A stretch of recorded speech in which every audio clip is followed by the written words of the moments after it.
मैंने कहीं एक कहानी पढ़ी थी जो मैं आप लोगों के साथ साझा करना चाहूंगा।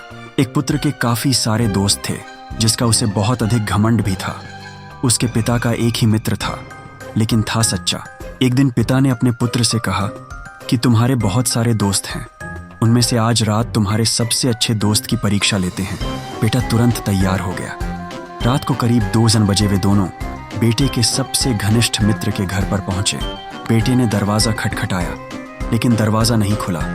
बार बार दरवाजा खटखटाने के बाद दोनों ने सुना कि अंदर से बेटे का दोस्त अपनी मम्मी को कह रहा था कि माँ कह दो कि मैं घर पर नहीं हूँ। यह सुनकर बेटा बहुत उदास हो गया, अतः निराश होकर दोनों घर वापस लौट आए। फिर पिता ने कहा कि बेटे, आज तुझे मैं मेरे दोस्त से मिलवाता हूँ।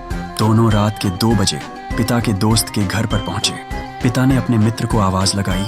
उधर से जवाब आया कि रुकना मित्र, बस 2 मिनट में दरवाजा खोलता हूँ।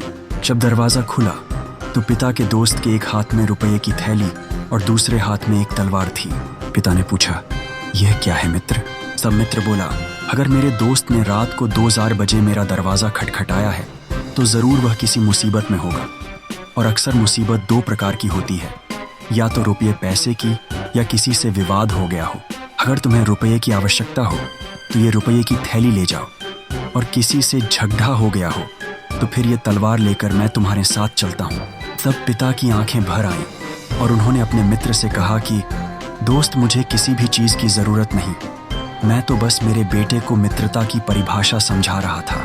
ऐसे मित्र न चुने जो खुद गर्ज हो और आपके काम पर डीएचने पर बहाने बनाने लगे। अतः मित्र कम चुने, लेकिन नेक चुने।